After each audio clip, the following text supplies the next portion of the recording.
Caleb Garbim.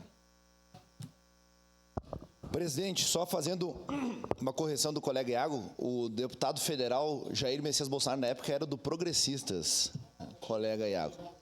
Progressistas. Saiu errado aí. Mas, dando sequência aqui, presidente, para declarar o voto por óbvio, votarei favorável, já assinei esse pedido de moção.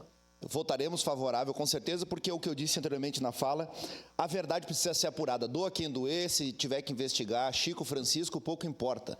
Importante é que as pessoas que foram lesadas sejam ressarcidas e não com dinheiro público, sejam ressarcidas com dinheiro de vagabundo que roubou aposentado.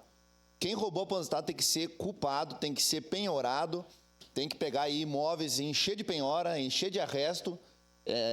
Nesse sentido, né? Bloquear a conta bancária dessa gente aí, cadastrar lá no cadastro de pessoa física e etc.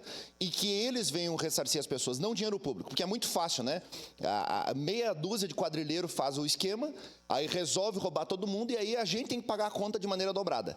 Não é novidade para ninguém que a Previdência Social já está quebrada no país. Cada dia que passa, ela quebra cada vez mais. Eu já nem conto mais com a aposentadoria, acho que a maioria dos colegas aqui também já esqueceu, com exceção de quem tem previdência privada e vai conseguir garantir algum futuro para si, porque a Previdência Social está quebrada. É uma pirâmide invertida que não fecha a conta Peço jamais. a palavra, Rio Grande do Sul é o estado com a menor taxa de natalidade, o estado mais idoso do país, e daí para frente vai ser o que nós vamos ver adiante. Então, obviamente, votarei favorável, que a verdade seja apurada.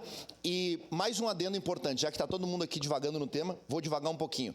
É por isso que a esquerda quer tanto regulamentar a rede social, colega Sandro Fantinel, porque o dia que regulamentar, a rede social acabou. Acabou, vamos fazer o que quiser. Vai ficar igual aquele côncavo e convexo, né, lá do Congresso Nacional. Fecha lá a Câmara e resolve lá dentro todos os esquemas e está tudo certo. Mas enquanto tiver rede social, enquanto o cidadão, enquanto a tia do Zap tiver acesso a isso daqui, ó, a verdade vai vir à tona, e a verdade vem à tona e está apavorando quem está no esquema.